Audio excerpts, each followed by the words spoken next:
जो पार्टी लगातार मुस्लिम महिलाओं को शिकार बनाती आई है और लगातार उनके खिलाफ काम करती आई है, वो इस तरह का इल्ज़ाम लगा रहे हैं। देखिए, हम सब जानते हैं जब वोटिंग होती है तो वोटर कार्ड से आपके चेहरे को मैच किया जाता है, क्योंकि बहुत फर्जीवाड़ा होता रहा है और होता है। और इसीलिए ज़रूरी है कि अगर आप नकाब पहने या घूंघट पहने या मास्क पहने या बुर्का पहने, आपको वहाँ पे जाकर अपना वोटर कार्ड और आईडी वेरीफाई करनी होगी, और ये सबके लिए है। और ऐसा हो चुका है कई बार पहले।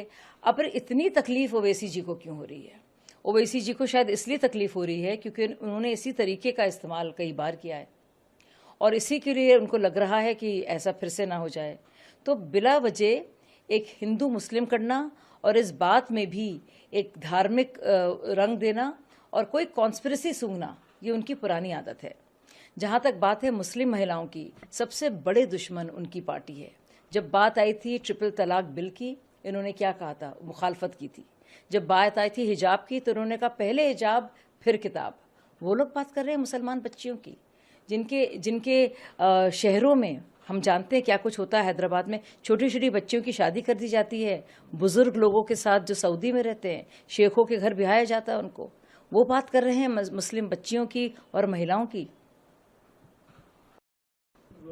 प्रधानमंत्री ने एक बार फिर यूसीसी को लेकर जिक्र किया है और ये भी कहा कि कांग्रेस उसका विरोध करती है। हिमाचल की मंडी में आपका यूसीसी और प्रधानमंत्री ने जो कहा उस पर क्या प्रतिक्रिया है? देखिए, कांग्रेस ने अपना रुख कई बार साफ किया है।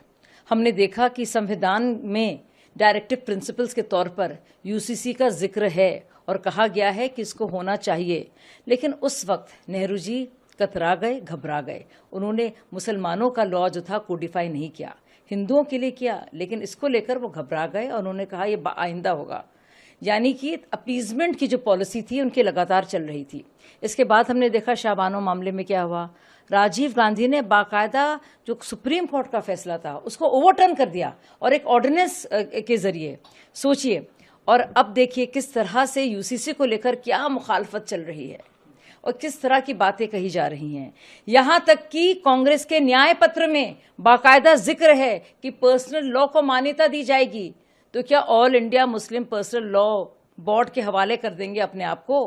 क्या वो तय करेगा क्या कैसी शरिया होनी चाहिए और शरिया के हिसाब से चलेगा क्या हमारा देश, कि चलेगा वो जो संविधान में लिखा है?